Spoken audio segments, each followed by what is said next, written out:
But that's a problem for us. We have insufficient parking now where we were. We had about 40 spaces there. Day after day, you can watch cars that will make one pass through here, not find a parking place, drive off. That's no way to do retail. We've had a very, very dangerous mix in that same area of people that want to shop in that area and people who are trying to park in that area. Pull this picture up too.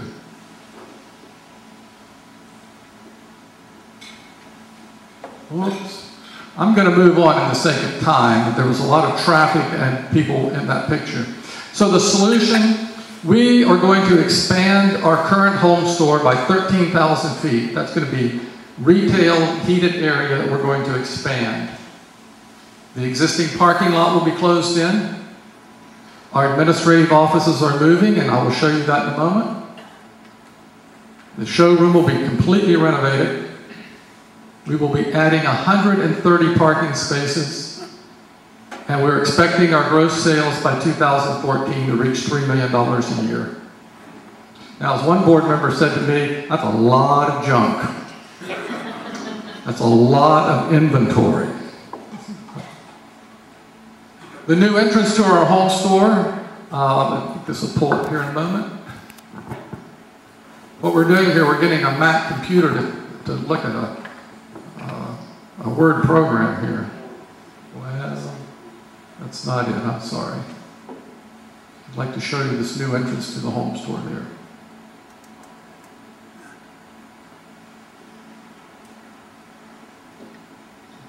I think this computer's thinking about as fast as I do on many days. Well, I'm sorry you can't see that right now. So we'll try the back arrow. That's a good idea. Okay. Something happened? Okay. All right. Well, let's see if we can get into that other picture we had. Many of you will recognize this building. It's next door to us on Meadow Road. It's the Southern Railway building there. We bought that building a year and a half ago, and it's under complete renovation right now, as many of you may know. And it's going to do three primary things for us. It's going to be a staging area for our deconstruction, storage for our job site place, and our administrative offices.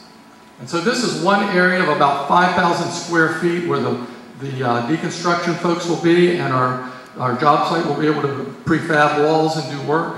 That's under renovation right now. This is our future conference room there. Whoop, we've got the future offices. This is our future conference room that we'll have there. It's a lovely spot that we're working with there right now, renovating.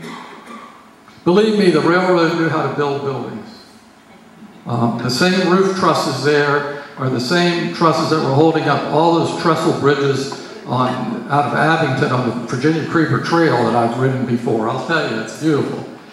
We also are developing future offices there for all of our staff, using storefront window offices. And let's move ahead here.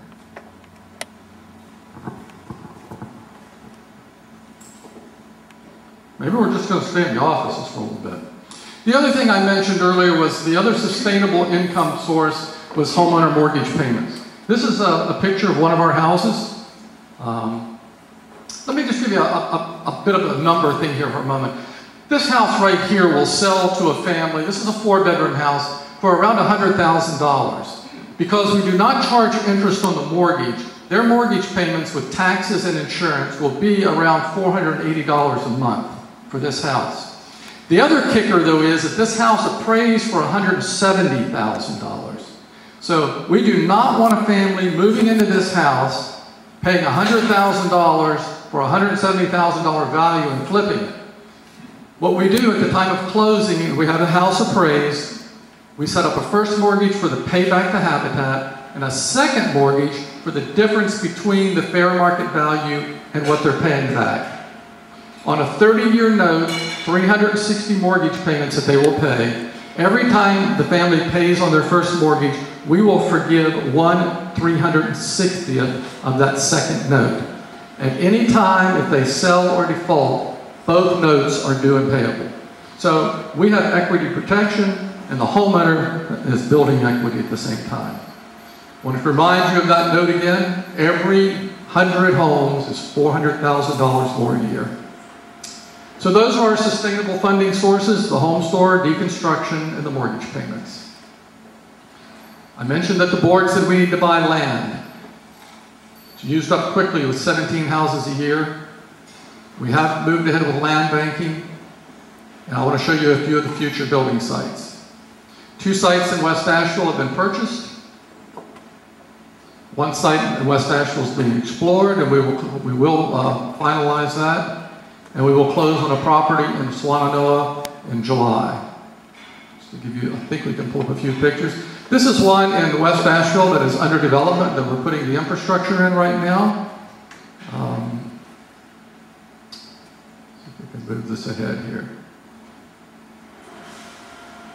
I think these big photos want to take a little bit of time.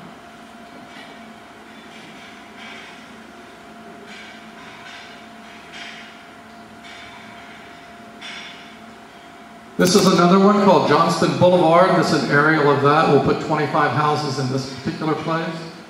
What do I got going here now? I'm hitting all kinds of buttons here. You dropped down.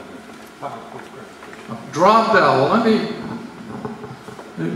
I'm no guru when it comes to IT here, believe me.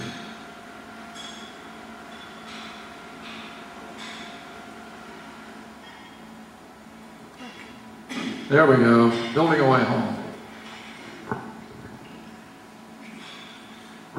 I'm going to go ahead and talk about this a little bit more. The other thing that I want to mention, and save a bit of time for a few questions and answers, hopefully. The other thing I want to mention to you right now is that the expansion of all this property that we're buying, the expansion of our campus there on Meadow Road, this expansion that we're doing here is coming with a price tag of $8 million. And there's $4 million of that for the actual buildings and renovation of the buildings. There's another $4 million for the properties themselves that we're buying. The key that I want you to know on that, I discussed a little bit about the sustainable funding sources. Of that $8 million, Habitat is committing from the home store $2.5 million to pay back for that $8 million, and $500,000 of mortgage payments over the next number of years to help with this campaign. So we are going to be asking the general public to help us with a $5 million of the $8 million that we're going to be raising and putting forth in these new projects. The thing that I mentioned to you earlier as well is that this is about changing lives. And I will give you one quick story of many, many over the years that I've been working with the organization. Back in the early 90s, we had a family, a young lady came to us, and she applied for a house.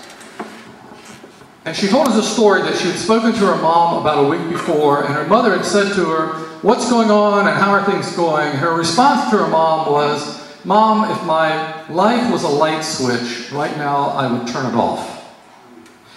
This lady washed pots and pans at St. Joe's, when St. Joe's was St. Joe's. And she washed pots and pans there. She looked around and she saw what other folks in the hospital were doing, and she decided she could do better. And so she went back and got a nursing degree in time. In the meantime, she did qualify for a Habitat house. It was built, she moved in. And she saw that she had supervisory skills. And so she went and studied more in management and began to manage some of the staff there at the hospital. To make a long story short, today she manages 72 employees at Givens. She and her husband had to take in his parents and her parents as they aged into their home, and the Habitat house was too small. So they sold it and went and bought a home on a conventional loan on the open market. So that's just a little story about what a house can do. It can really change lives. It can give you energy, it can give you the safety, the hope, the vision to move forward. I went out to one of our subdivisions at one point, and I watched the school bus unload. And I thought, who are all these kids? I know who lives here. These kids, not all these kids live here. And so I started